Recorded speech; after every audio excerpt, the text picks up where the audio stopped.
I'm Mandy. I am a parent. I have 4 children, and I own a gym.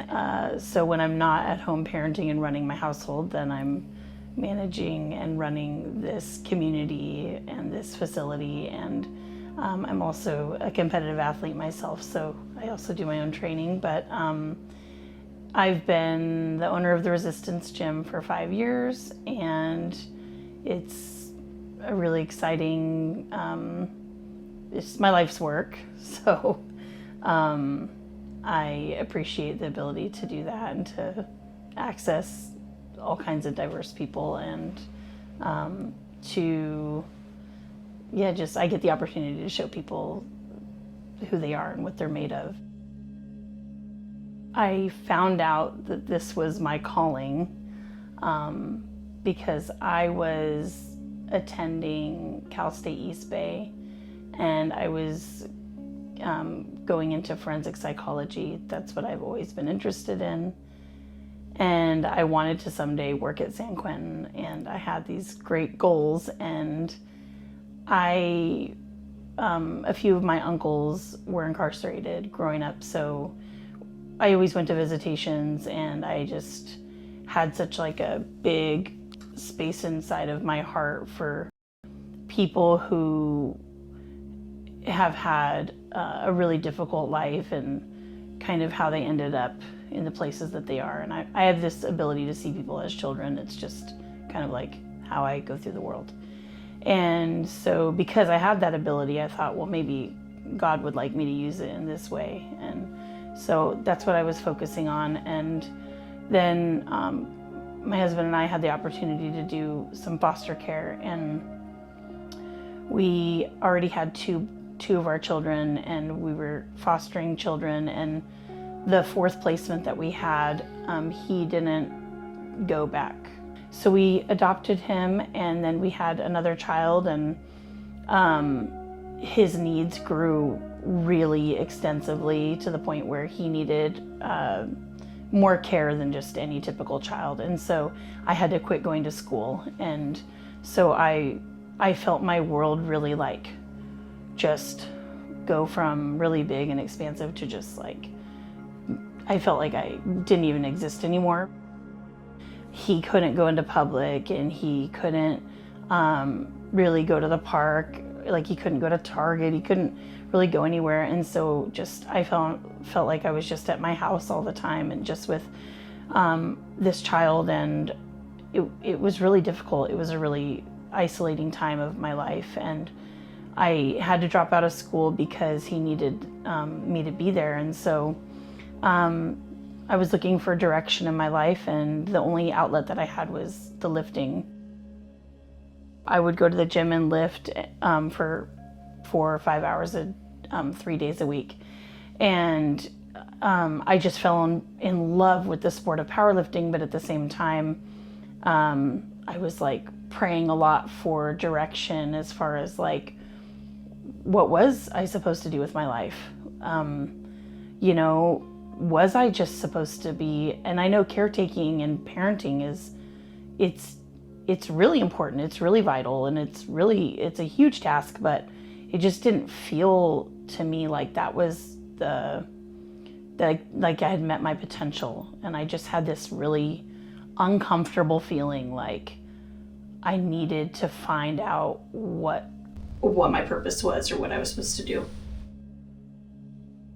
So I started just kind of seeking just internally, and asking. I just prayed constantly, asking God, what is it that I'm supposed to do? And one day I was doing some journaling, and I was notating some things that, because I was spending most of my time outside the house. When I was outside the house, I was at the gym. So I started notating things in my journal that I had problems with in fitness spaces. Like, why are all the posters on the outside of the gym of bodies that don't look like people that I know, or people that or like me? Why don't they look like me? Why do these bodies all look this same way? Thin, muscular, same. And then I was in the gym and I noticed that there was all of the cardio equipment was upstairs. And I'd see people in larger bodies, specifically women, that would come in and they would kind of look towards me and look towards the weights, but then they would just go upstairs to the cardio equipment. And it reminded me of my first experience with the gym was when I was 10 years old, and my mom wanted me to just go to the gym and work on the cardio equipment, and it was in this loft above a bodybuilder gym. So I used to look down and watch these men like just lifting all this weight, and I really wanted that for my life. And I ended up joining them after just a couple weeks up in the loft. And it reminded me of that when I saw these people come in, they'd look at me and then they'd go to the loft. And so I wrote that in my journal, like, I want people to feel like they know how to use this equipment, or like they could even approach that equipment, or or just that they had faith in themselves that they could do more than just run on a treadmill. I went to this gym that was like a transformation gym, and so there was a lot of negative talk around the body and how, like, if you want to show up in pictures, like, you got to transform your body. If you don't want to miss out on your life, you have to transform your body. And all of these messages that were just really damaging to the body. And I had this thought that, or this message that came to me that was like, if you hate your body, then you're wasting your God-given gift to access life. And if you ask people, most people hate their body. What a tragedy.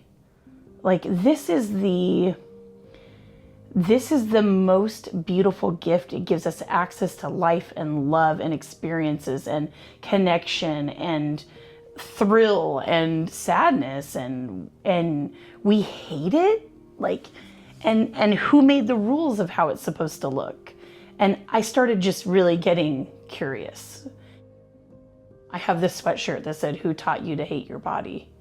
And really, truthfully, what are we as parents, like, what are we teaching? And as adults, what are we teaching? And who taught us? And so I had this big moment where I was just like, there needs to be a space where people are having these conversations, and where people have access.